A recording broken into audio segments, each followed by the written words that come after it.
उपजला प्राणी नराने संसारी उपजला प्राणी नराने संसारी उपजला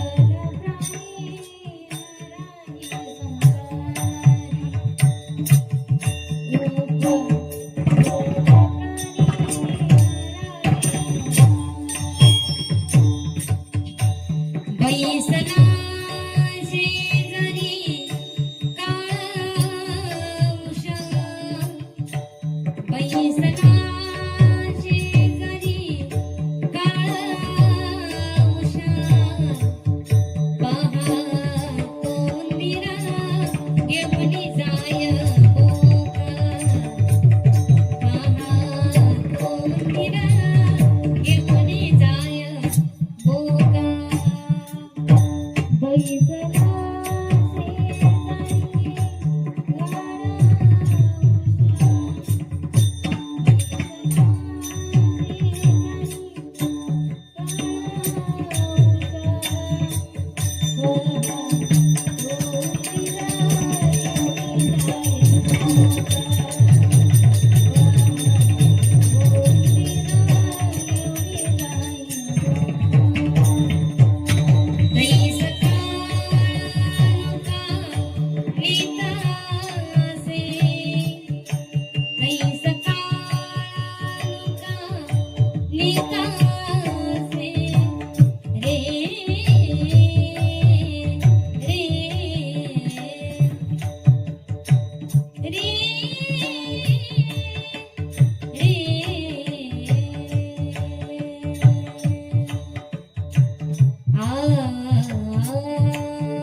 सकाळ धोका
गणी गा गा गा गा गणी गा गा गा गणी गा गणी गा गणी गा गणी गा गणी गा गणी गा गणी गा गणी गा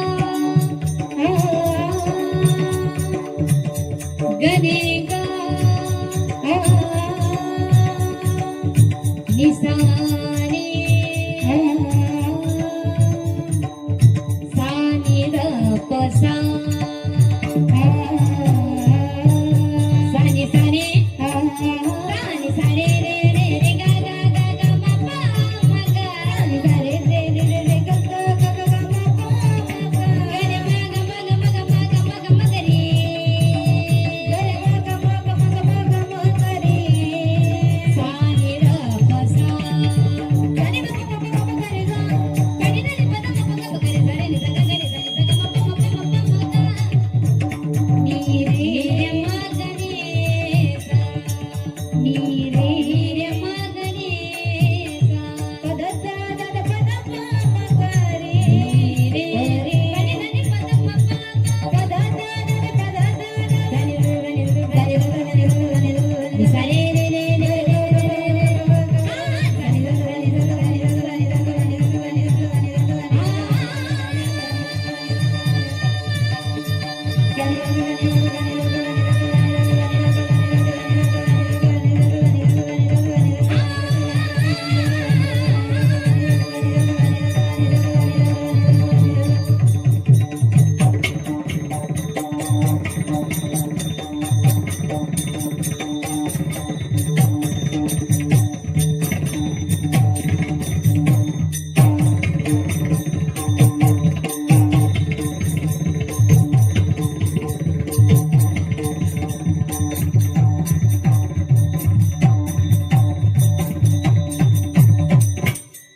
पाहतो मंदिरा घेऊनी जाय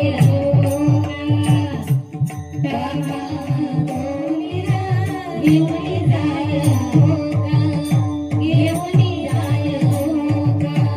घेऊनी जाय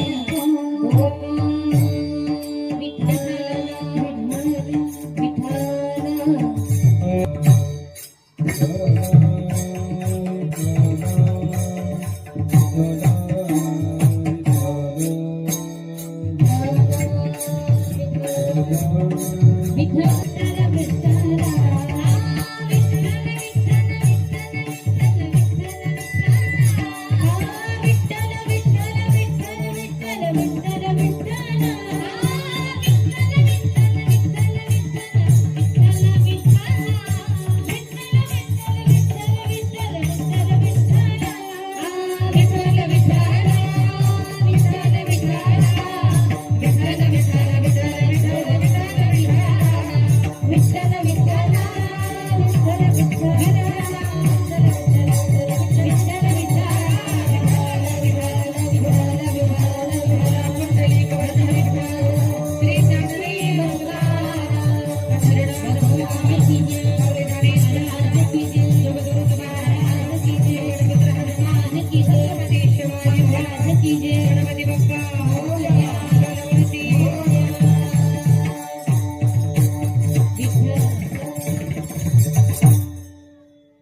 प्राणी नरा हे संसारी बैसला शेजारी काळ बशा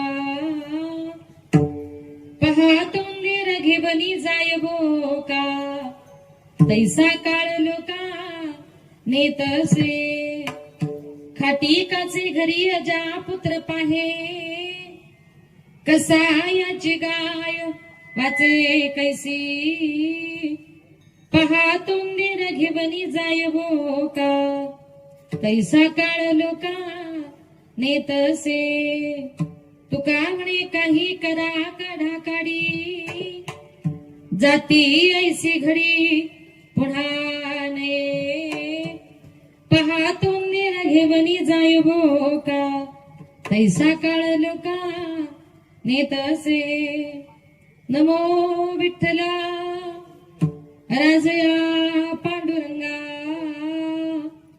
नमो रुक्मिणी मावली ज्ञान गंगा नमो पुंडलिका नमो चंद्रभागा नमस्कार माझा रुक्मिणी पांडुरंगा पंढरीचा देवराया पंढरीचा देवराया पंढरीचा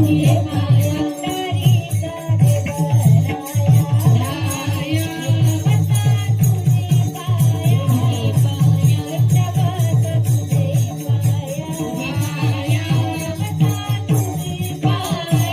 दंडवत तुझे पाया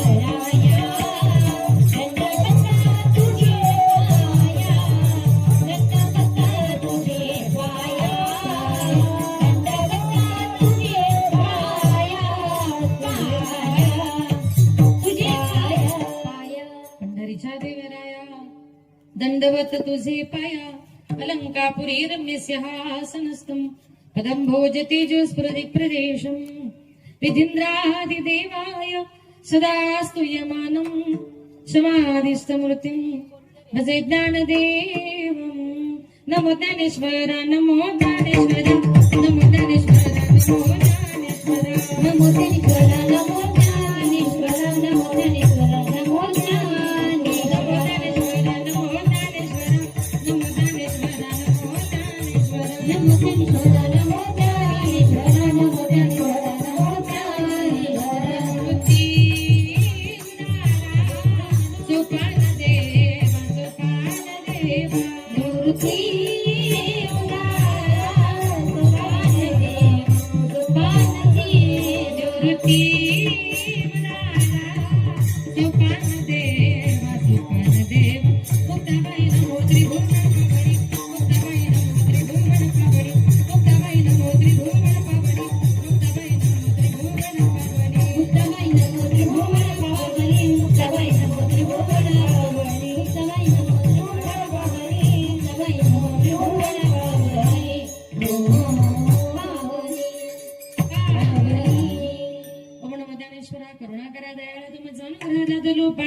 चराचरी मी काळापसरी काही जणेने बोलतो वचनी अति भावे एका जनार्दने तुमचा दास त्याच्यास पूर्वावी विठ्ठल विठ्ठल शेजारी काळ उषा. अभंगाला सुरुवात करण्यापूर्वी थोडासा परिहार द्यायचा तो असा की बाजीराव तात्याबा टावरे या दादांना आपल्यातून जाऊन आज 5 वर्ष झालेले आहे. त्यांच्या या 5व्या पुण्यस्मरणाच्या निमित्ताने आज या ठिकाणी जी काही कीर्तनरूपी सेवा आयोजित केली त्यांच्या पश्चामध्ये त्यांच्या पत्नी आहेत गंगा भागीरथी बायडाबाई बाजीराव टावरे, त्यांचे भाऊ आहेत ज्ञानेश्वर भाऊ तात्याबा टावरे, मुलगी आहे सौ भारतीताई दीपक बत्ते, सौ मनीषाताई दादासाहेब सपकाळ आणि त्यांचे जावई त्यांचे नातू त्यांचे पुतणे त्यांचे भाऊ. खूप मोठा असा हा परिवार आहे. सगळ्या परिवारातून आज बाजीराव दादा आज आपल्यातून निघून गेलेले आहेत. त्यांना भावपूर्ण आदरांजली श्रद्धांजली अर्पण करण्याकरता हा कीर्तनाचा कार्यक्रम त्यांच्या संपूर्ण टावरी परिवाराने आयोजित केला. माझे गुरुवर्य आदरणीय हरिभक्तपरायण विठ्ठल महाराज वागचौर यांच्या गुरुकृपेने माझे वडील कैलासवासी भानुदास महाराज गजे यांच्या पवित्र स्मृतीला अभिवादन करून संत मंडळी वारकरी मंडळी महाराज मंडळी बसलेली तुम्ही सर्व श्रोते मंडळी सर्वांच्या चरणी एकदा नतमस्तक होऊन माझ्या कीर्तनाला सुरुवात करते. मस्तक हे पायावरी वारकरी संतांचा वारकरी संतांचा करी संतांचा पायावरी वारकरी संतांचा वारकरी संतांचा वारकरी संतांचा कानी पाया परी पायावरी वारकरी संतांचा या वारकरी संतांचा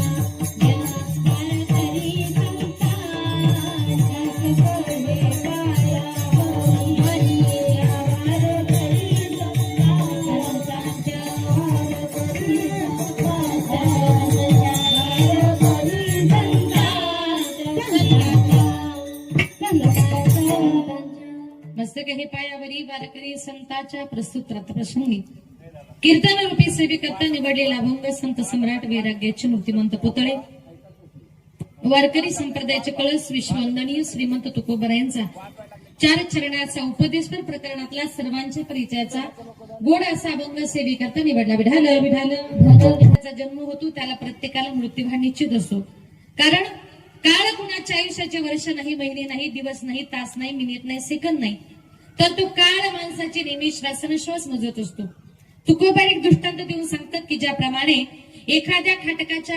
एखाद्या उंदराच्या शिकारी करता एखादा बोका जसा टपून बसलेला असतो आणि योग्य संधी सापडली का त्या उंदराला घेऊन जातो, तसं तो काळ तुमच्या माझ्या प्रत्येकाच्या शरीरावर टपून बसलाय. पाहतो उंदीर घेवने जाय बोका, तैसा काळ लोका नेतसे. तुकोबारे अजून एक दृष्टांत देतात की ज्याप्रमाणे एखाद्या खटकाच्या घरी असलेला बोकड किंवा कसायाच्या घरी दावणीला बांधलेली गाय, कसाई अगर खटीक त्यांना कधी सोडणार नाही, तद्वत यमही जीवाला कधी सोडणार नाही. खाटिकाचे घरी अजापुत्र पाहे, कसायाची गाय वाचे कैशी. शेवटी तुकोबारे म्हणतात जीवनातली गेलेली वेळ, गेलेली घडी, गेलेलं क्षण परत कधी येणार नाही. म्हणून जोपर्यंत जिवंत आहात तोपर्यंत फक्त ईश्वराचं चिंतन करा. विढाल विढाल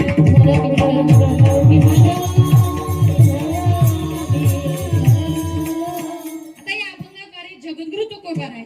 तुम्हाला मला प्रत्येकाला एक उपदेश करतात आणि उपदेश करून तुकोबार आहे म्हणतात उपजला प्राणी नर आहे संसारी.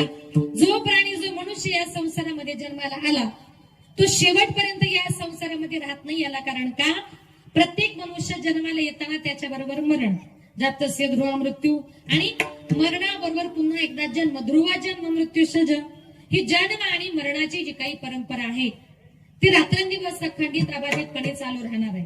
तो काळ एखाद्या तरुणावर काय, एखाद्या बालकावर काय, परंतु ज्याने कधीही जग पाहिलं नाही अशा मातेच्या उदरामध्ये असणाऱ्या एखाद्या कोवळ्या बालकावर सुद्धा झडप घालतो. माऊली ज्ञानेश्वरीमध्ये वर्णन करते, येथ मंगळाच्या अंकुरी सवेच मंगळाची पडेल पारी, मृत्यू मातीची उदर कुहरी गर्भोगी बसी. म्हणजे ज्या बाळाचा जगाशी काही संबंध नाही, ज्याला पाप पुण्य काही कळत नाही, अशा मातेच्या उदरामध्ये असणाऱ्या एखाद्या कोवळ्या बालकावर देखील तो काळ, तो यम झडप घालत असतो. जो जन्माला आला त्याला प्रत्येकाला मरायचंय, पण मनुष्य सगळ्यात जास्त घाबरतो कशाला, मरणाला. माणूस किती जरी म्हातारा झाला ना तरी त्याला असं वाटतं मी कधीच मरू नये. ज्ञानोबारांनी ज्ञानेश्वरीत परत एकदा वर्णन केलंय, आगामर हा बोलून शहाती आणि मी लिया तरी रडती. ज्ञानोबारे म्हणतात, बसल्या बसल्या बोलता बोलता दोघांचं भांडण झालं. एक जण म्हटलं अरे जा तू तिकडेच मर, दुसरा म्हटला का रे तुम्हाला मर म्हणतो, मी काय तुझ्या बापाच्या घरी खातो. म्हणजे मरणाची नुसती आठवण काढली तरी माणसाला दुःख वाटतं, आणि एखादा माणूस मेला तरी आपण रडतो. इतकं आपण मरणाला दुःख मानतो. पण आमच्या संतांनी काय केलं, जगाच्या विरुद्ध. संत महात्मे म्हणतात, तुम्ही सगळे लोक मरणाला घाबरता, पण आम्ही आमच्या मरणाचं काय केलं माहितीये, मरण माझे मरुणी गेले, मरण माझे मरुणी गेले, मरण माझे मरुणी गेले, मरण माझे मरुणी गेले, मरण माझे मरुणी गेले, मरण माझे मरुणी गेले, मरण माझे मरुणी गेले, मरण माझे मरुणी गेले, मरण माझे मरुणी गेले.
संत महात्म्यांनी दुःखी मरणाचं रूपांतर सुखामध्ये केलं.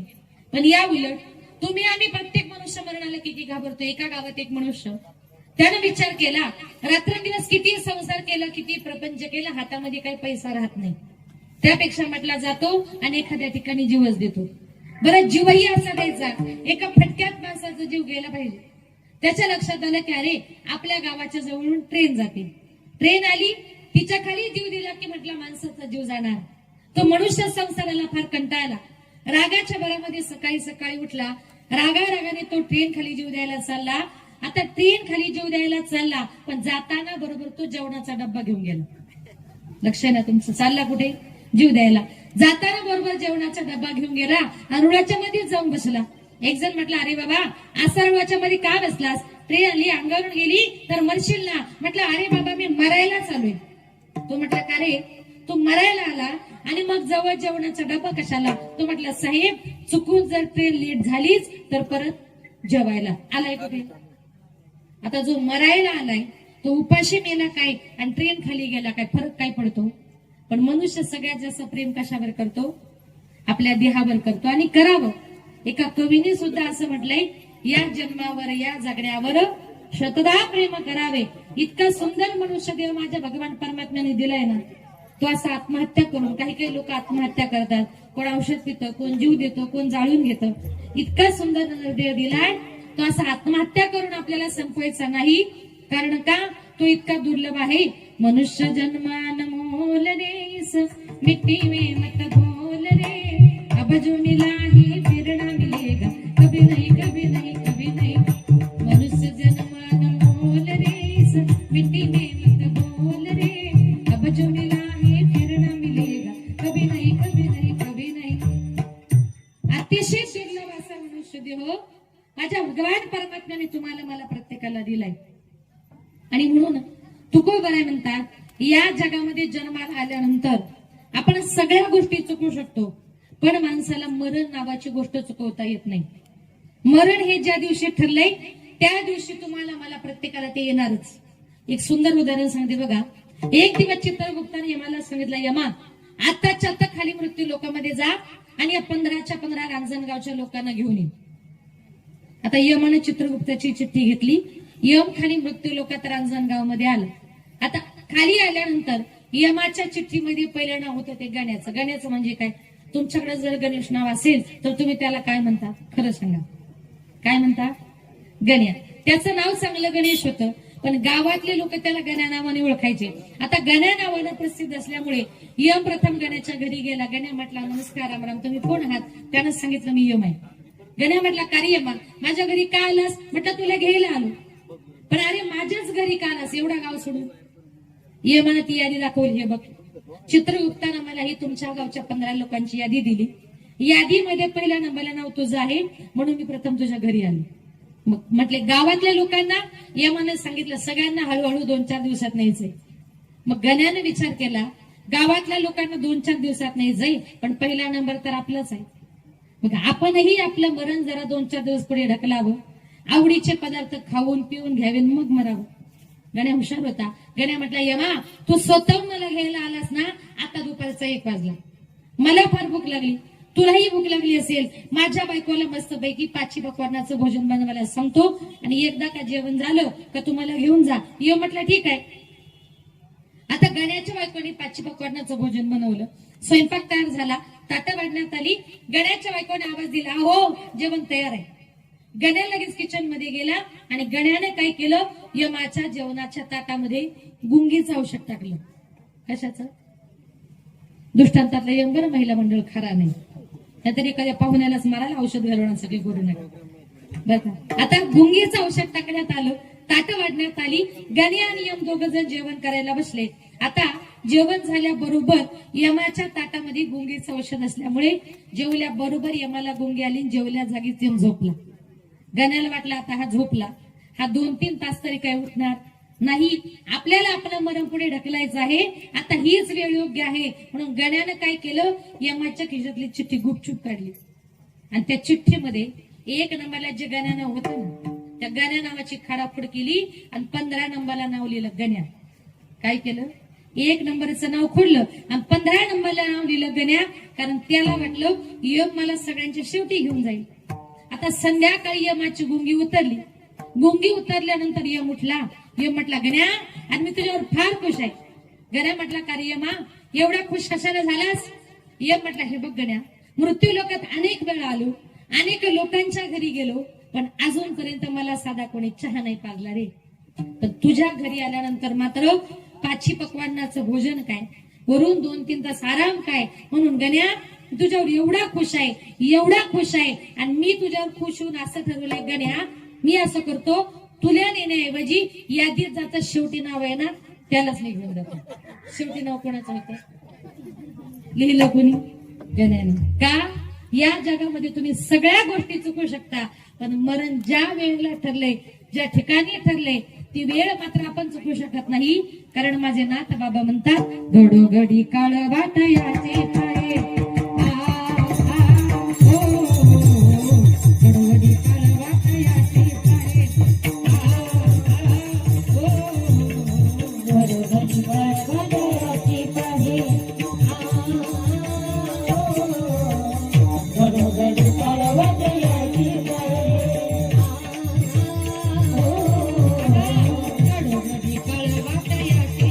पाहे. वाटयाचे पाहे, वाटयाचे पाहे.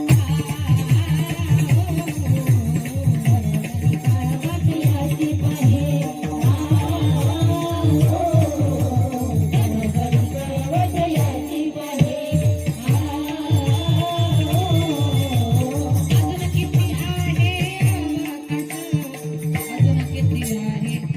अवकाश, किती आहे अवकाश, अजून किती आहे अवकाश. हरिमुखी गंगा हरपाली चिता, हरी हरी हरिमुखी गंगा हरपाली चिता, हरिमुखी गंगा हरपाली चिता, हरिमुखी गंगा हरपाली चिता, हरपाली चिता. माझे नाथ बाबा म्हणतात, घडोघडी काळ वाटयाची पाहे, अजून किती आहे अवकाश. का? प्रत्येक घडीला, प्रत्येक क्षणाला तुमची माझी प्रत्येकाची वाट बघते. म्हणून काळाने घेऊन जायच्या अगोदर तुम्हाला मला प्रत्येकाला भगवान परमात्म्याचं चिंतन करायचंय. उदाहरणार्थ एखादी बाई बाळंत झाली, मुलगा झाला, पाची झाली, बारसं झालं, मुलाची जन्मकुंडलिनी मांडली. ब्राह्मण काय सांगणार? तुमचा मुलगा डॉक्टर होणार, इंजिनियर होणार, बंगला बांधणार, गाडी घेणार, कोटी रुपये कमवणार. आणि हे सगळं ऐकून त्या मुलाच्या आई बापाला अगदी आनंदाच्या उकळ्या फुटतात. पण तुकोबरांनी सांगितलंय, अशा ज्योतिषाला, अशा ब्राह्मणाला आम्ही खरा ब्राह्मण म्हणणार नाही. आम्ही खरा ब्राह्मण, खरा ज्योतिषी कुणाला म्हणू? जो सांगेल का तुमचा मुलगा ह्या तारखेला जन्माला आला आणि ह्याच तारखेला मरणार आहे. डॉक्टरांनी कदाचित जन्माची वेळ सांगितली, पण मरणाची वेळ सांगणारा डॉक्टर किंवा शास्त्रज्ञ किंवा एखादा कोणी जन्माला आला का? नाही. कारण का? जो जन्माला आला त्याला प्रत्येकाला मरावं लागतं. अभंगाचे प्रथम चरण. उपजला पाणी नराई संवरी, उपजला पाणी नराई संवरी,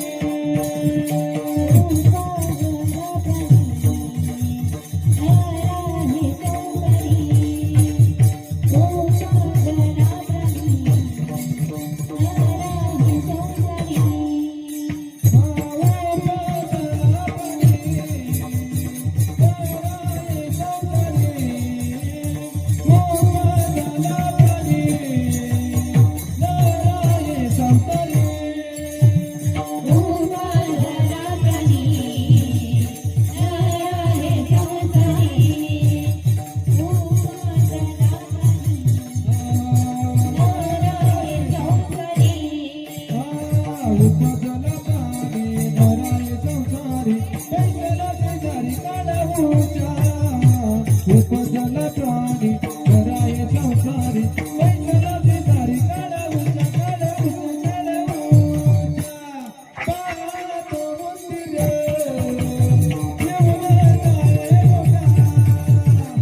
उषा जरा उष्णतेचा त्रास होते.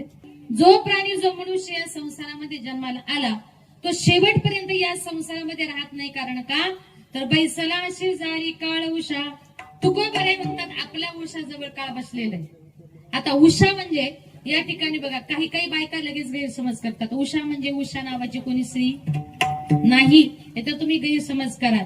बघा एका गावात कीर्तनाला गेले आणि कीर्तन वगैरे संपलं, रात्री थोडा आरामाला गेलो. त्या मावशींना सांगितलं मावशी उषाला काही आहे का असं म्हटल्याबरोबर त्या मावशीने जी रडायला सुरुवात केली. म्हटले काय सांगू ताई 10 वर्ष झाली उषाच्या लग्नाला अजून काही होत नाही हो. म्हटलं तुमच्या उषाला होईल काहीतरी. म्हटलं आम्हाला झोपायचे डोक्याखाली घ्यायला उषा आहे का. म्हणजे काही काही लोक गैरसमज करतात म्हणून बैसला शेजारी काळ उषा. मरणाची परंपरा खंडित आहे, मरणाची परंपरा या बाधित आहे. मरणाच्या तडाख्यातून अजूनपर्यंत देहबाधिक सुद्धा सुटलेले नाही. माझ्या कबीर महाराजांनी गोड वर्णन केले. 9 भी मर गए 10 भी मर गई सहस्रा 33 कोटी देवता मर गई पड़े काल के फांसी का जब तड़ाका बे तू क्या जाने लड़का बे. कबीर महाराज म्हणतात 33 कोटी देवता मर गई. रामकृष्णही आले गेले, येथे वरुणही आले अवतार. येरते पामर जीव किती सर्वाला मरण आहे.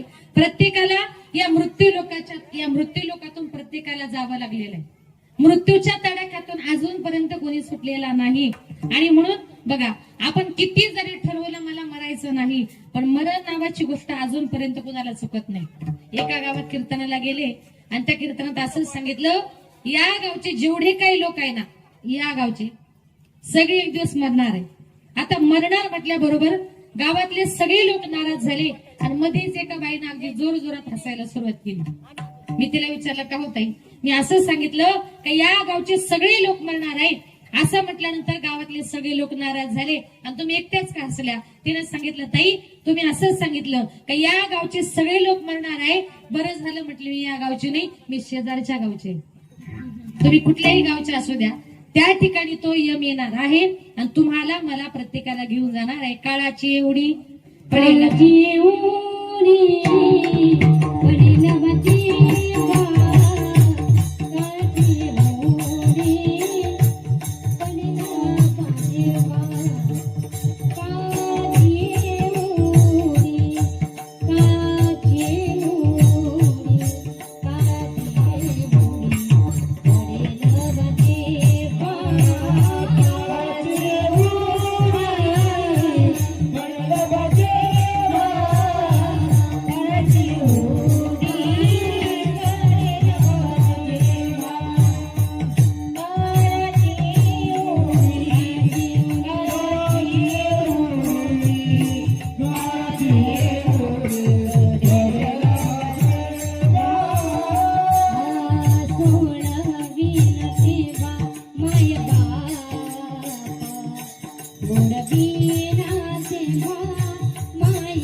जेव्हा सोडविना तेव्हा माय बापा तुकोबरे म्हणतात ज्या वेळेला आपल्यावर काळाची यमाची उडी पडते ना त्या जीवनामध्ये त्याचं कर्म नावाची गोष्ट त्याला बंधनकारक आहे.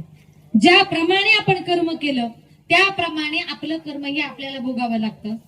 4 पुत्र दशरथा मृत्यू समयी एकही नवता. दशरथ राजाच्या पोटी साक्षात 4 देव जन्माला आले होते, राम लक्ष्मण भरत शत्रुघ्न. पण मृत्यू समयी बापाला पाणी पाजायला त्या येरती माई के दुःख के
फिरती माईके दुःखाची जनिती नाही अदियंती अवसान.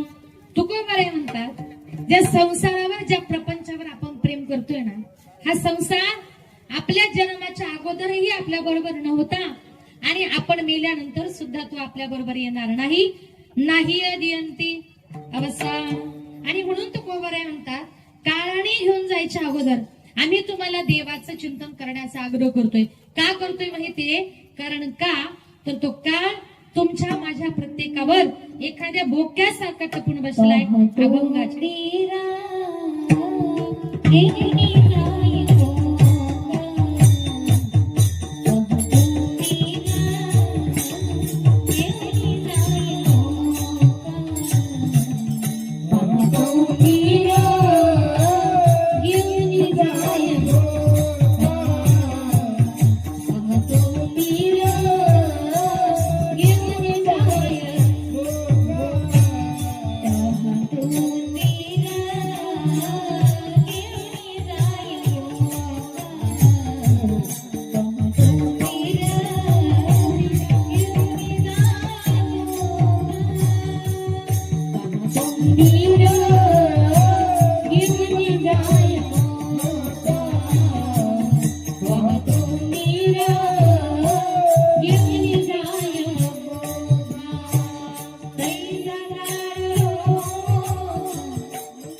तैसा काळ लोका नेत असे. तुकोबाराय म्हणतात की ज्याप्रमाणे एखाद्या उंदराच्या शिकारी करता एखादा बोका जसा टपून बसलेला असतो आणि योग्य संधी सापडली का त्या उंदराला घेऊन जातो, तसा तो काळ तुम्हाला मला प्रत्येकाला घेऊन जाणार आहे. आणि म्हणून तुकोबाराय म्हणतात बघा 5 मिनिटांमध्ये घरी येतो म्हणणारा मनुष्य घरी येईलच याची गॅरंटी राहिलेली नाही. आपण रस्त्यानं चालत असताना एखाद्या ऍक्सिडेंटच्या माध्यमातून तो काळ आपल्या एखाद्या गाडीच्या रूपाने आपल्यावर झडप घालतो आणि आपल्याला घेऊन जातो. घरामध्ये जेवत असताना हातामध्ये घेतलेला घास तोंडामध्ये जाईल याची सुद्धा गॅरंटी नाहीये. हातामध्ये घेतलेला घास अटॅकच्या माध्यमातून तो आपल्यावर अटॅक करतो आणि एका क्षणात आपल्याला घेऊन जातो. काही काही लोक म्हणतात त्यानं घास हातामध्ये घेतला, तोंडामध्ये घालायचा आणि त्याला अटॅक आला. आज हातामध्ये घेतलेला घास तोंडामध्ये घालायची सुद्धा आपल्या सत्ता आपल्या हातामध्ये नाही. कारण का चाले हे शरीर कुणाचे असत्ते कोण बोलविते हरिबीन. आपलं शरीर चालवणारा माझा भगवान परमात्मा आहे. आपल्याला चालवणारा बोलवणारा सगळं काही भगवान परमात्मा आहे. एखाद्या वेळेला एखादं काम कमी करा पण तयाचे भजन चुकू नये. त्या देवाचं भजन करणं मात्र माणसाने जीवनामध्ये कधी विसरायचं नाही. कारण का तर संत महात्मे म्हणतात आपण जन्माला आल्यानंतर आपण ज्या धनावर संपत्तीवर आपण प्रेम करतो, मनुष्य मेल्यानंतर या सगळ्या गोष्टी कुठे राहतात माहितीये. एका सुभाषितकाराने गोड वर्णन केले. धना आणि भूमी पसवस्य गोष्टे कांता गृहद्वारे जन स्मशाने देह चित्ताया परलोक मार्गे.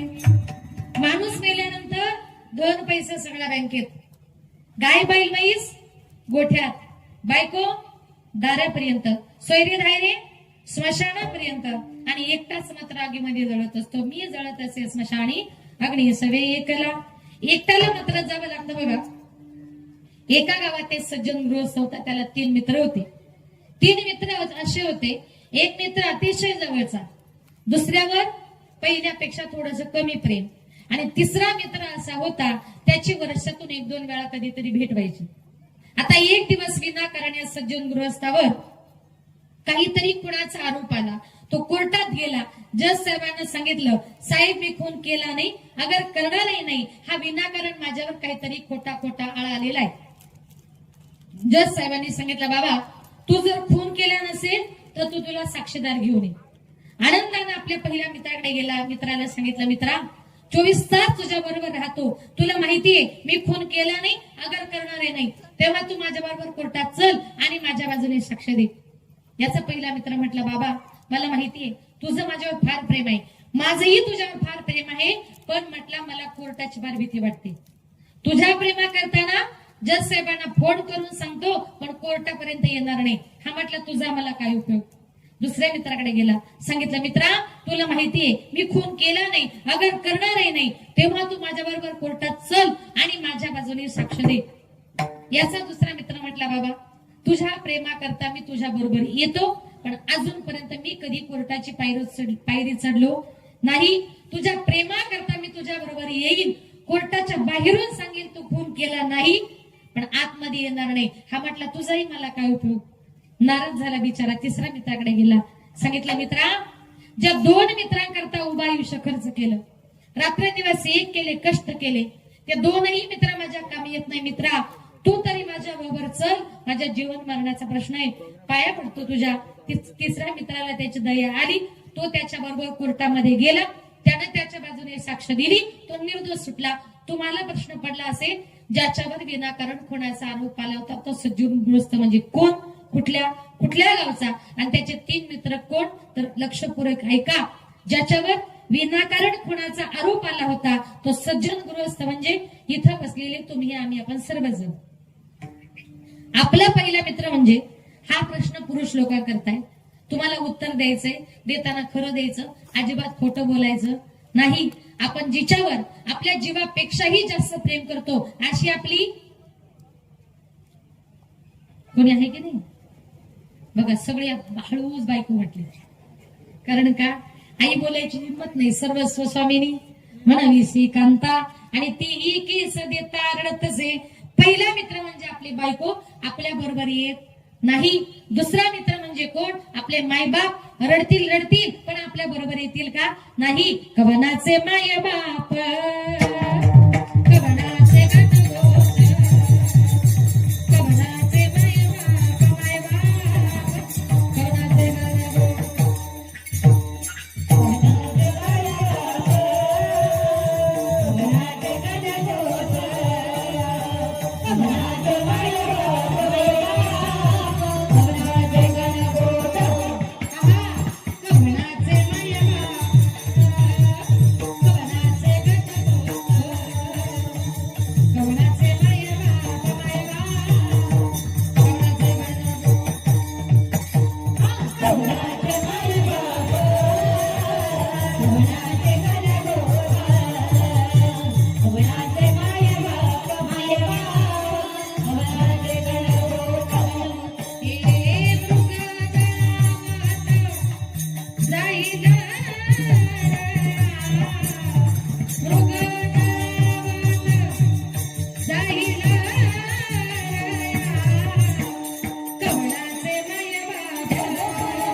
रोग जळावत जाईल या. आपला दुसरा मित्र म्हणजे आपले आई बाप, बहीण भावंड, ते सुद्धा आपल्या बरोबर येत नाही. आणि तिसरा मित्र म्हणजे कोण? तुम्ही आम्ही सगळे सोयरे सर्वजण. त्याच्या अंत्यात्रेला एकत्र आलो, त्याला अग्निदाग दिला, तो एकटाच मात्र निघून गेला. आपण आपल्या घरी निघून गेलो. जिवंतपणे एक माया नावाची गोष्ट अशी आहे, त्या मायेपोटी मनुष्य सगळ्या जगदोनीला माझं माझं म्हणतो. पण तसं जर पाहिलं या विश्वामध्ये नाही कुणाचे कोणी, तुझे नवे रे कोणी, अंती जाशील एकला प्राण्या माझे माझे मननी. बहीण कुणाची, भाऊ कुणाचा, कोण कुणाचे सगळे सोयरे, मेल्या मागे सर्व राहिले तुटतील धागे दोरे. प्राण्या मायेचा बाजार, प्राण्या मायेचा बाजार, नाही कुणाचे कोणी, तुझे नवे रे कोणी, अंती जाशील एकला प्राण्या माझे माझे मननी. एक माया नावाची गोष्ट अशी आहे, त्या मायेपोटी मनुष्य सगळ्या जगदोनीला माझं माझं म्हणतो. आपण सगळ्या जगदोनीला माझं म्हणतो. एखाद्याला विचारा का रे बायको कुणाची? म्हणतो माझी. आई कुणाची? माझी. बाप कुणाचा? माझा. जमीन कुणाची? माझी. गाडी कुणाची? माझी. बंगला कुणाचा? माझा. आणि त्याला विचारा का रे हे गणपती बाप्पाचं मंदिर कुणाचं आहे? तो म्हणतो आमच्या गावचं आहे. त्याला तो माझं म्हणतो का? आपण जगदुनियेला माझं म्हणतो, पण देवाला मात्र माझं म्हणत नाही. इथेच आपण चुकतो. म्हणजे आपल्याला माझं जर म्हणायचंय, विठ्ठल माझा आणि मी विठ्ठलाचा, हे नातं देव आणि आपल्यामध्ये असलं पाहिजे. म्हणून संतांनी जो मार्ग सांगितला त्या मार्गाने तुम्हाला मला प्रत्येकाला जायचंय. काही काही लोक जीवनामध्ये कधीच कोणाचं ऐकत नाही हो. एक दिवस एक बाई ब्राह्मणाकडे गेली आणि ब्राह्मणाला सांगितलं मला जरा सत्यनारायणाची पूजा करायची, काय लागेल? ब्राह्मणानं तिला सगळी यादी तयार करून दिली. जाताना सांगितलं बाई सत्यनारायणाची पूजा करायची म्हटल्यानंतर लक्ष्मी नारायणाचा जोडा असावा लागतो. तिने सांगितलं माझी पत्नी तर परदेशात राहतात. ब्राह्मणाने सांगितलं बाई तुम्हाला पूजा करता येणार नाही, तुम्ही दुसरी जोडी बसवा. ती म्हटली असं कसं? खर्च मी करणार, पूजा मलाच करायची. ब्राह्मण म्हटली बाई तुमचे पती नाही, तुम्ही पूजा करू शकत नाही.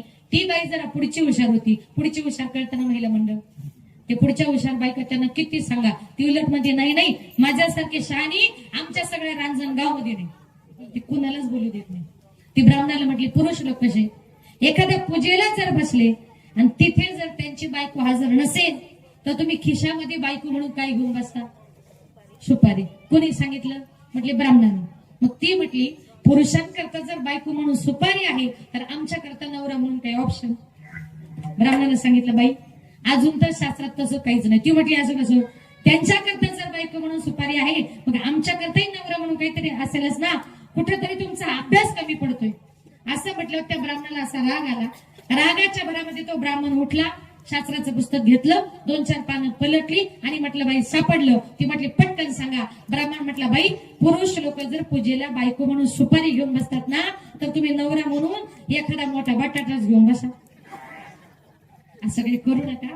पण हे जे लोक ऐकत नाही त्यांच्याकरता हा उपाय आहे. म्हणून संतांनी आपल्याला जो मार्ग सांगितला, मग संत महात्मे देवाचं चिंतन करण्याचा आग्रह का करतात हो? संत संग धरा तुम्ही, संत संग धरा तुम्ही, हरी भजन करा.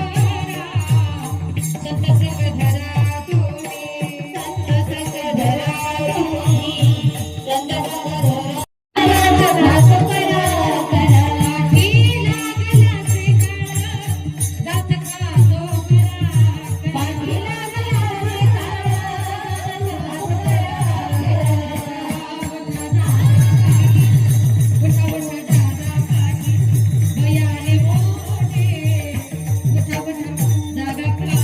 विश्वातून निघून गेले.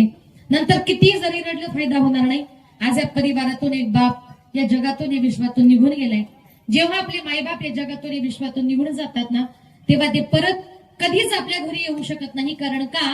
जेव्हा ते जातात तेव्हा ते कुठे गेलेले असतात माहितीये? गेली दुरी दिगंतरा, पुन्हा येणे नाही घरी. विजला हो नंदारी प कशी जाऊ मी मंदिरी, लाडकी माझी आई वाट पहा ती कैवारी भोळी रखुमाई गेली झाली उदास पंढरी श्रद्धांजली देता थरथरे माझी काया राहू दे रे माझी आई मोक्षपदी देवराया राहू दे रे माझा बाप मोक्षपदी देवराया मायबाप गेल्यानंतर आपण देवाला म्हणतो देवा माझ्या आईला माझ्या बापाला मोक्षपदाला आणि जिवंतपणे आपला बाप हा सगळ्यात महत्वाचा असतो.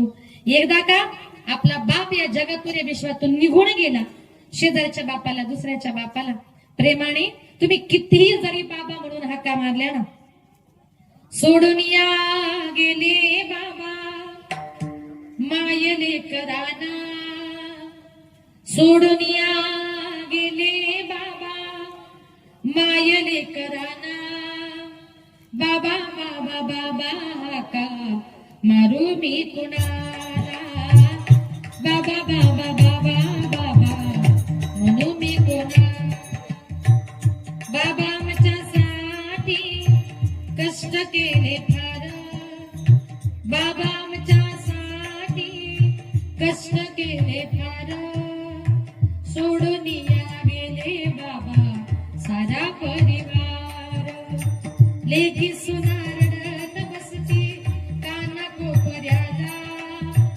आठवण येते बाबा त्याच घडीला आठवण येते बाबा त्याच घडीला सोडून या गेले बाबा मायले कराना बाबा बाबा बाबा बाबा म्हणू मी कुणाला बाबा बाबा बाबा हाका मारू मी कोणा आणि म्हणून त्याचा बाप गेला त्याला बापाची किंमत विचारा त्यांचा बाप गेला त्यांचा पती आज या तरुण वयामध्ये त्यांचं सौभाग्य त्यांचं कुंकू घेऊन या जगातून या विश्वातून निघून गेलाय.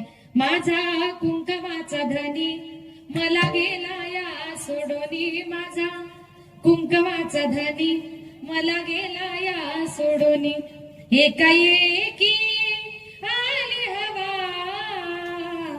विझला माझ्या मायेचा दिवा विझला माझ्या मायेचा दिवा माझ्या कुंकवाचा धनी मला गेला या सोडोनी. त्यांचा पती त्यांचं सौभाग्य त्यांचं कुंकू घेऊन या जगातून या विश्वातून निघून गेला. प्रत्येक ठिकाणी संतांनी कवींनी कवयित्रीने सर्वांनी आईचेच गोडवे गायले. बापांचे गोडे आजपर्यंत कुणी गायले नाही. जीवनामध्ये जितकी आई महत्वाची तितका आपला बापही महत्वाचा. अरे आई म्हणजे घराचं मांगल्य असतं तर बाप म्हणजे घराचं अस्तित्व असतो आणि त्या अस्तित्वाला आपण का विसरतो. रस्त्यानं चालताना काटा टोचला फटका लागला आपण फक्त आई ग असं म्हणतो पण ज्या वेळेला आपण एखादा हायवे क्रॉस करत आहोत भरधाव वेगाने एखादी गाडी जर आपल्या अंगावर येत असेल ना आपण दोन्ही हात वर करून मोठ्याने बाप रे म्हणून किंकाळी फोडतो. विंच जर चावला तर आपण फक्त आई ग असं म्हणतो पण साप नुसता दिसला ना तरी आपल्या तोंडून बाप रे असा शब्द येतो. छोट्या संकट समयी आई आठवते. मोठं संकट आलं की जीवनामध्ये आपल्याला आपलं बाप आठवल्याशिवाय राहत नाही आणि म्हणून जीवनामध्ये आपला बाप किती महत्वाचा असतो. बापाचं सगळ्यात जास्त प्रेम जर कोणावर असेल तर आपल्या मुलीवर असतं. लग्नाच्या अगोदर एखादी मुलगी बापाच्या ताटात जर जेवायला बसली बाप सांगतो मुली माझ्या ताटामध्ये जेवू नको का लाडाची माझी लेक बापा संग जेवू नको जाशील पर घरा वेडी माया लावू नको. तो बाप म्हणतो मुली माझ्या ताटामध्ये जेवू नको का कारण तू आज माझ्या ताटामध्ये जेवण करशील. उद्या लग्न करून नवऱ्याच्या घरी गेली प्रत्येक घासात मला तुझी आठवण येईल ग मी जेवण सोडेल रडत बसेल त्यापेक्षा तू असं कर आजच माझ्या ताटामध्ये जेवू नको. बापाने ताटामध्ये जेवू दिलं नाही तर हळू मुलगी रागाने उठते आणि घरात जाऊन झोपते. आता मुलगी उपाशी झोपल्यानंतर बापाच्या समोर कितीही जरी पाची पकवान नसतील बापाला ते जेवण गोड लागणार आहे का. बापही भरलं ताट बाजूला करतो मुलीच्या मागे जातो आणि सांगतो बाळा अगं मुलीच्या जातीनं असं उपाशी झोपू नये ग आपल्या हाताने तिला साखर तूप भात भरवतो. लाडाची माझी लेक लेक उपाशिनी जळली, उठ उठ ग आता साखर तुपात भिजली. आपल्या हाताने तिला साखर तूप भात भरवतो, पण आपल्या मुली करता रात्रभर उपाशी झोपणारा तो आपला बापच असतो. त्या बापाला मात्र जीवनामध्ये कधी विसरायचं नाही हो. मुलगी मोठी झाली, बापाला चिंता पडते, कोणाच्या पदरी घालू, कोणाच्या पदरी देऊ. बाप म्हणतो माझी मुलगी म्हणजे कोण आहे माहितीये का? बाप म्हणेले केले का गुळाचे घागरी, लावण्य तुझे रूप घालू कोणाचे पदरी. बाप म्हणेले केले का साखरेचे पोते, तुझ्या ग नशिबाला जामीन कोण होते. बाप म्हणेले की माझ्या नावाला सफाळ, अग शेणाच्या पाठीला नाही लागत चुंबळ. किती संस्कार करतो बाप. बाप म्हणतो मुली अगं लग्न नवऱ्याच्या घरी लग्न करून चाललीस ना, एक लक्षात ठेव, शेणाच्या पाठीला कधी चुंबळ लागत नाही. आणि जर घेतली ना तर तुझ्या घरातले आई बाप सासू सासरे म्हणतील तुझ्या आई बापाने तुला हे शिकवलं का? जीवन जगत असताना मरेपर्यंत आमच्या नावाला कुठल्याही प्रकारचा कलंक लागता कामा नये. इतके संस्कार, इतकं प्रेम आपल्या माईबाप आपल्या मुलांवर करत असतात. आपला बाप रात्रंदिवस कष्ट करतो, दिवसभर कामाला जातो, दिवसभर कामाला जातो, पैसा पुरत नाही, रात्रीचाही कामाला जातो, डे नाईट ड्युटी करतो. हे सगळं कशा करता करतो? फक्त माझ्या मुलांकरता. आणि ज्या वेळेला आपला बाप कामावरून दमून घरी येतो ना, तेव्हा मुलांनो जरा त्याच्या हृदयाजवळ जा, त्याच्या हृदयाचे ठोके ऐका. आपला बाप किती दमलेला असतो. उरामंदी माया त्याच्या काळ्या मेघावानी, दाखविना कधी पुन्हा डोळ्यातल पाणी. जिजू जिजू संसाराचा गाडा हाकला, भटामंदी हसू जरी गणा वाकला. घडी भर तू थांब जरा, ऐक त्याची नापड, लई अवघड हाय गड्या उमगाया बापड, उमगाया बापड, लई अवघड हाय गड्या उमगाया बापड, उमगाया बापड. मुकी मुकी माया त्याची मुकी घाल मेल, मुकी मुकी माया त्याची मुकी घाल मेल. लेकराच्या पायी उभा जन्म उधळेल, आधाराचा वड जणू वाकल बाळ, त्याच्याही नामा चोळा जिनारान माळ, जिनारान माळ. घडी भर तू थांब जरा, ऐक त्याची रापड, लई अवघड हाय गड्या उमगाया बापड, उमगाया बापड, लई अवघड हाय गड्या उमगाया बापड, उमगाया बापड. अशा प्रकारे आपण आपल्या बापाचा कितीही जरी अभ्यास केला, बापाचा अभ्यास आपल्याच्यानं कधीच होणार नाही. शेवटचे 1-2 मिनिटं घेते, पण हे गीत मी तुमच्या समोर सादर करणार आहे. ज्याच्या हृदयाला भिडेल ना तो कधीच आपल्या मायबापाला अंतर देणार नाही, आपल्या मायबापाला घराच्या बाहेर काढणार नाही. प्रत्येक ठिकाणी गीत केली जातात आईवर, कविता केल्या जातात आईवर, पण आज मी तुमच्या समोर थोडस बापाची व्यथा आपल्या समोर मांडणार आहे. आपला बाप जीवनामध्ये आपल्या करता काय करत असतो बोलू नका हो. बाप नसतो कुणाच्या ध्यानी मनी, बाप माझा वेदनांचा धनी. बाप नसतो कुणाच्या ध्यानी मनी, बाप माझा वेदनांचा धनी.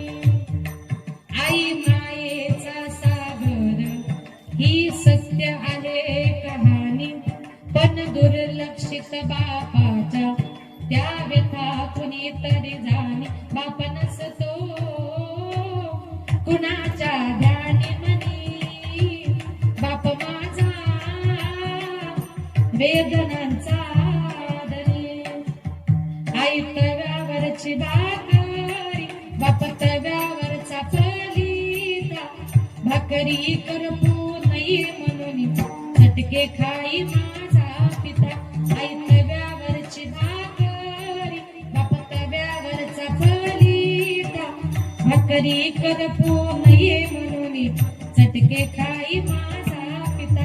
वेदना किती जरी झाल्या तो कुणाला सांगत नाही, फक्त गरजा परिवाराच्या तो पूर्ण करत राही. दुःख लपवून हासतो वरवरुनी बाप माझा.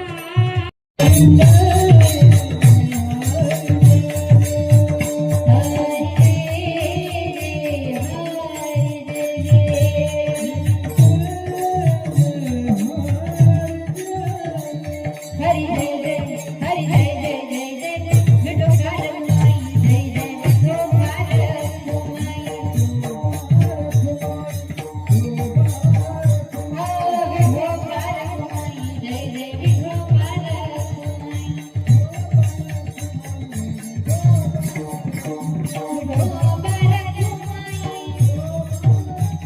विठो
उपजला प्राणी नरा हे संसारी, बैसला शेजारी काळवशा. आता या ठिकाणी माझ्या अल्पमतीप्रमाणे अभंगाचा धावता भावार्थ आपल्या समोर मांडण्याचा प्रयत्न केला.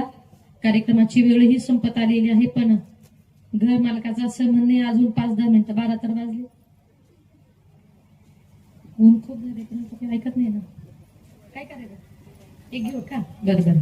शेवटी त्यांच्या म्हणण्यानुसार छत्रपती शिवाजीराजांचा एक पोवाडा, कारण वनिताताई पाटील म्हटलं की पोवाडा असो, म्हणून आज त्यांच्या विनंतीला मान देऊन ज्या माझ्या छत्रपती शिवाजी राजांनी हर हर महादेव गर्जना करत उभा महाराष्ट्र घडवला, त्या राजांचं गुणगान आपण केलं पाहिजे.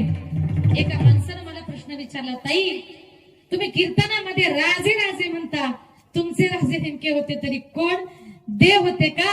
तर नीट ऐका, छत्रपती शिवाजी राजे नेमके होते तरी कोण?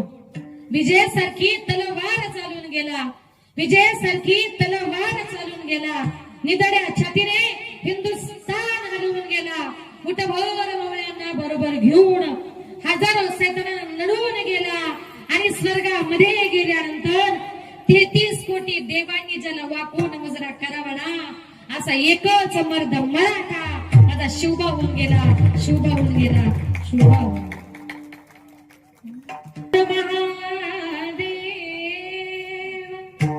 या कीर्तना करतात ज्यांनी 2 तास गोड अशी मृदुंगाची सेवा दिली ते आमचे आदरणीय हरिभक्त परायण सॉरी राहुल महाराज यांनी अतिशय गोड अशी मृदुंगाची सेवा दिली. कारण का याच्या अगोदर 1-2-3 महिन्यापूर्वी सोने सांगवीच्या सप्त्यात माझं कीर्तन झालं. त्याच्या अगोदर सुद्धा आषाढी यात्रा झाल्यानंतर दिंडी 16 जो सोने सांगवी गावात काढतात. सोने सांगवी गाव म्हणजे माझं माहेरघरच, म्हणजे कारण ते लोक जवळजवळ 5-6 वर्ष झाले दरवर्षी सोने सांगवीच्या सप्त्याला माझं कीर्तन असतं. त्याच्यामुळे तिथे अनेक वेळा महाराज दरवर्षी तिथे साथीला असतात आणि खूप गोड मृदुंग वाजवतात. महाराज आज तुम्ही या ठिकाणी आलात, खूप गोड सेवा दिली. महाराजांकरता एकदा जोरदार टाळ्या वाजवा. महाराजांचं या ठिकाणी मनपूर्वक आभार. ज्यांनी गोड असं गायनाचं काम केलं त्या युवा कीर्तनकार माझी पुतणी भूमिताई पाटील, युवा कीर्तनकार श्रावणीताई आव्हाड यांनी सुद्धा गोड असं गायन केलं. आदरणीय हरिभक्त परायण आमचे पवार महाराज आणि त्यांच्या संस्थेतले हे सगळे विद्यार्थी आज या ठिकाणी उपस्थित झाले. महाराजांचाही आवाज गोड आहे, गोड असं गायन केलं. बाकीचे सगळे विद्यार्थी छान टाळ वाजून पावल्या खेळलेत म्हणून नाचू कीर्तनाच्या रंगी ज्ञानदीप लावू जगी. महाराजांचं सुद्धा या ठिकाणी मनपूर्वक आभार मानते. आणि असे गोड विद्यार्थी महाराज या ठिकाणी घडवत असतात. कदाचित कुठेतरी आपल्याला सुद्धा वाटलं पाहिजे की आपली मुलं सुद्धा इथे उभी पाहिजे. ज्यांचे मुलं आहेत धन्य माता पिता तयाची या कुळी कन्या पुत्र होती जे सात्विकता याचा हरिक वाटे देवा. निश्चित महाराज याच मुलांची समाजाला गरज आहे. असेच चांगले विद्यार्थी तुम्ही घडवण्याचं काम करा. या सगळ्या विद्यार्थ्यांचं या ठिकाणी मी मनपूर्वक आभार मानते. आमचा आवाज तुमच्यापर्यंत ज्याने सुंदर गोड पोचवला सिस्टीम वाले दादा, सुंदर सिस्टीम दिली. आपलं सुद्धा या ठिकाणी मनपूर्वक मी आभार मानते. लहान लहान मुली सुद्धा या ठिकाणी उभ्या आहेत. इकडे विनेकरी महाराज त्यांचंही या ठिकाणी मनपूर्वक आभार. तुम्ही सगळा श्रोतवर्ग गणगोत्र नातेवाईक त्यांच्या दुःखात सहभागी झालात, त्यांच्या कार्याची शोभा वाढवली. जमलेले माझ्या सगळ्या माता भगिनी, तुम्ही सगळे पुरुष वर्ग, समोर बसलेली संप्रदायातील माझी वारकरी मंडळी, महाराज मंडळी, सर्वांचंच या ठिकाणी मनपूर्वक आभार मानते. तुमच्या रांजणगावमध्ये माझं पहिलंच कीर्तन आहे, त्याच्यामुळे मला काही कोणाचा परिचय नाही. जमलेल्या सगळ्या वारकऱ्यांचं, कीर्तनकारांचं, महाराज लोकांचं मनपूर्वक मी आभार मानते. युट्यूबच्या माध्यमातून हा कार्यक्रम महाराष्ट्रभर दिसणार आहे. ते आमचे बाबा सुद्धा, आमचे महाराज सुद्धा या कार्यक्रमाला आज शूटिंग करता आलेले आहेत. त्यांचं सुद्धा या ठिकाणी मनपूर्वक मी आभार मानते. बोलताना माझ्याकडून जर काही चुकलं असेल तर क्षमस्व. माझे पती श्री प्रकाश पांडुरंग पाटील ते देखील या ठिकाणी उपस्थित आहे. त्यांची साथ आहे म्हणून भिवंडी मुंबईहून आले. कारण रात्री जर एक कार्यक्रम होता, घरी आलो 1 वाजता. आता मुंबईवरून इथे यायचं म्हटल्यानंतर 5 तास तरी 4-5 तास तरी लागतात. 1 वाजता घरी आलो, पहाटे 3 वाजता उठून परत 4 वाजता निघालो, तेव्हा 9 वाजता इथे पोहोचलो. रात्रभर म्हणजे प्रवास झाला. त्याच्यामुळे थोडे 5-10 मिनिटं थोडीशी उन्हामुळे चक्कर आली होती. एक 5-10 मिनिट खाली बसून तुमच्या समोर बोलले, त्याच्याबद्दल दिलगिरी व्यक्त करते. आणि आज या ठिकाणी ही सेवा आपल्या समोर झाली. बोलताना चुकलं असेल तर क्षमस्व. कारण आधीच थोडंसं मागच्या वर्षी माझा ऍक्सिडेंट झाला होता. ऍक्सिडेंट मध्ये कार्यक्रम बंद होते. आता जवळजवळ 1.5 वर्ष झालं. पण रोज उठली की सकाळ संध्याकाळ पांडुरंगाला सांगायची, पांडुरंगा मी माझ्या वयाच्या शाळेत 4थीला होते, ते 9व्या वर्षी मी पहिलं कीर्तन केलं. आज कीर्तन करते त्याला 25 वर्ष झाले. सांगितलं, पांडुरंगा 25 वर्ष तुझा हरिपाठ भजन काकडा कधी सोडला नाही. मी घरामध्ये बसणाऱ्यातली नाही, मला घरामध्ये बसायचं नाही. अगदी 6-7 महिन्याच पांडुरंग परमात्म्याने परत उभं केलं, चालायला लावलं. शेवटी अजूनही थोडं पायाला मार लागलाय, तेवढं चालता येत नाही. पण तुमच्या समोर जी उभी आहे, जी बोलतीये ती फक्त माझ्या पांडुरंगाच्या गणपती बाप्पाच्या कृपेनं. कारण तोच मला उभं करतोय आणि तोच मला बोलवतोय. म्हणून कोण बोलवी ते हरिविन. म्हणून आपल्या पाठीशी जर भगवंताची साथ असेल तर जगामध्ये आपलं काहीच होऊ शकत नाही. म्हणून त्याचं चिंतन महत्वाचं. जेव्हा सकाळी 7 वाजता माझा वाशिम जिल्ह्यामध्ये ऍक्सिडेंट झाला होता. ऍक्सिडेंट झाला तेव्हा गाडीमध्ये काकडा चालू होता. फक्त त्या काकड्यानं मला वाचवले का?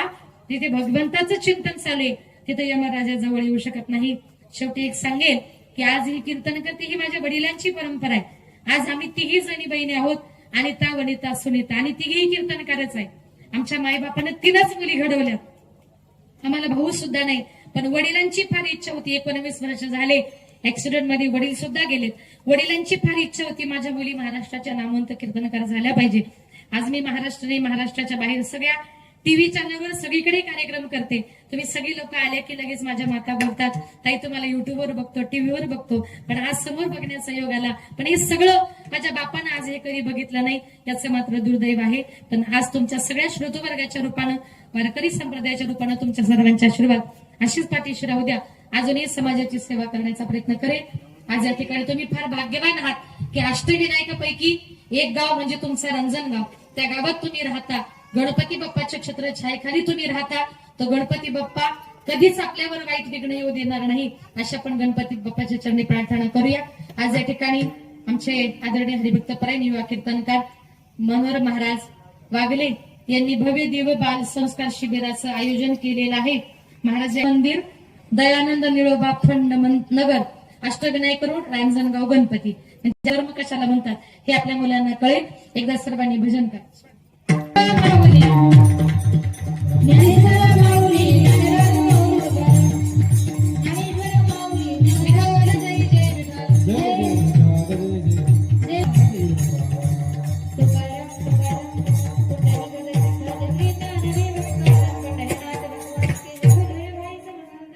तुकाराम, बाजीराव तात्याबा टावरे यांच्या 5व्या पुण्यस्मरणानिमित्त आपण सर्वजण मंडळी या ठिकाणी उपस्थित झालात. प्रथमतः टावरे परिवाराच्या वतीनं आपल्या सर्वांचं या ठिकाणी ऋण व्यक्त.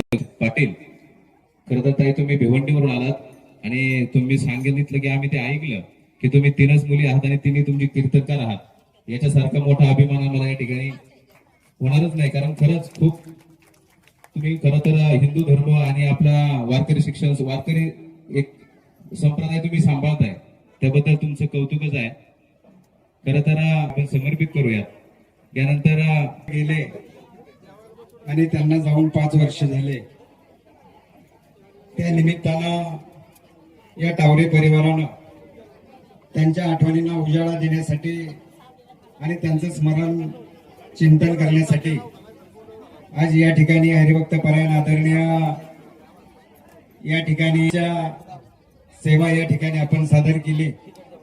मी खरोखर आपलं माझ्या चिंचोली गावच्या वतीनं मनपूर्वक या ठिकाणी आभार व्यक्त करेन.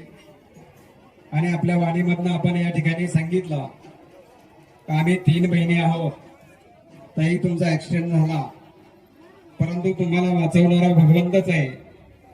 ताई, परपंचामध्ये प्रपंच कितीही मोठा जरी केला आणि कितीही प्रपंचामध्ये जरी कमवलं, लाल गाड्या माड्या बंगला सगळं जरी बांधलं, तरी पण प्रपंचाचं फळ हे शून्य असतं.